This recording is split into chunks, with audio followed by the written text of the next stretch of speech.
I remember there was a Daily Show segment talking about the Flintstones repping a cigarette company, and it seemed pretty outrageous at the time. Gee, we ought to do something, Fred. Okay? How's about taking a nap? Hey, I got a better idea. Let's take a Winston break. That's it! Winston is the one filter cigarette that delivers flavor 20 times a pack. It got me thinking about product placement and the way that ads were fed to people in decades past, 1930s, 40s, 50s, like around the time the TV first came out. And I wanted to dig into how those shows advertised. The takeaways in this video should help for any sort of product-sponsored content. The main thing that I have in mind right now is podcasts. Welcome to the Nerds Podcast number 814. This podcast is brought to you by Loot Crate, the monthly subscription box service for epic gear. The Dave School. What does that stand for, man? And can only Daves go there? No, you idiot. It's the Digital Animation and Visual Effects School. Our sponsor is the wonderful Casper mattresses, which I think you guys have heard this before. You know, a lot of the way that they're placing ads and a lot of the way that they're doing sponsorships are heavily influenced by these shows. Good evening. This is Charles Stark speaking for the Kraft Foods Company, makers of the world's favorite cheese. By digging into how 1950s, 60s shows did product placement, we could learn a lot about how advertising is affecting us now, and maybe even get some tips on how to advertise better. I'm Alex Berman from Experiment 27.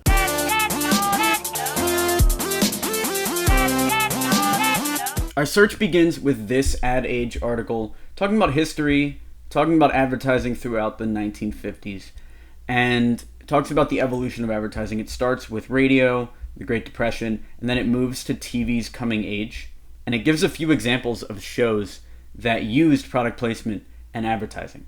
Right here, programming typically promoted the name of the sponsor and not the star.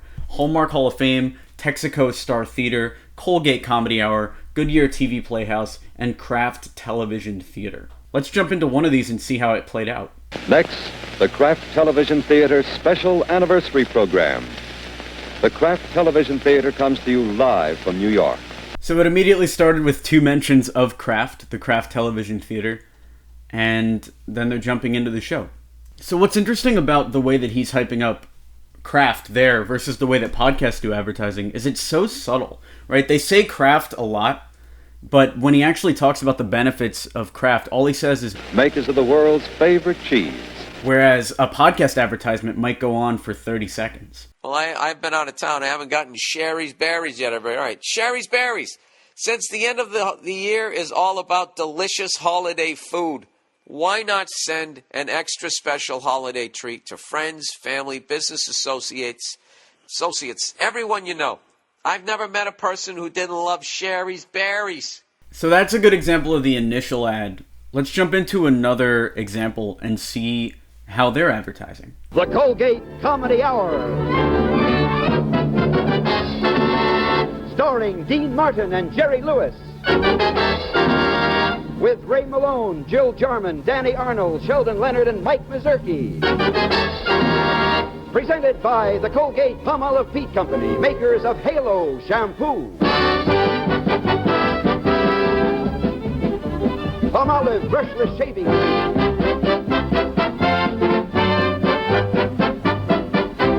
Ajax Cleanser.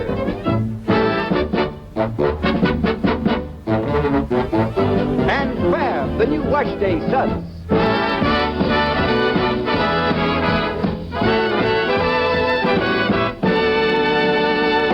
So that one's even more in your face. They're showing direct Colgate products, but also notice that they don't really hype them up too much. It's mostly visual, showing what is basically a billboard to the entire world watching this show.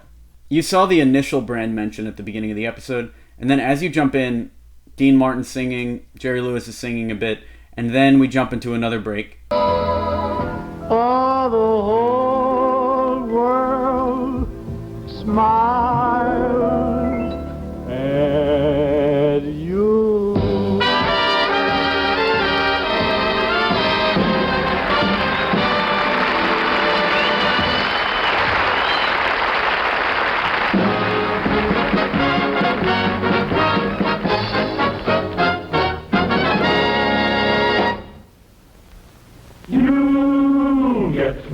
for more comfortable shave by shaving the Palmolive brush. Let's wait. One advertisement about Palmolive. Notice that the show isn't actually about Palmolive, though. They're inserted the same way you would a podcast ad. So the breakdown in the show is there's that intro ad, 4 commercial breaks, very short, 1 to 2 ads in each commercial break, and then there's the outro. For a 60-minute show, isn't that bad in terms of skipping through ads, but it's also still more ads than the average podcast, which leads me to believe that most podcasts could get away with inserting a lot more ad breaks than they currently have now. And to cap it off, here is the final mention of Palmolive from this episode. That's all famous stuff. Goodbye and God bless you. Good night, everybody. Dickie. The Colgate Comedy Hour has been presented by Halo Shampoo. Palmolive Brushless Shaving Cream. Ajax Cleanser. Thanks for watching the video. Hope you found it interesting. If you did, feel free to give this a thumbs up on YouTube. Subscribe to this channel if you want more teardowns like this. And if you need marketing support for your agency, check out experiment27.co. I'm Alex Berman. Thanks.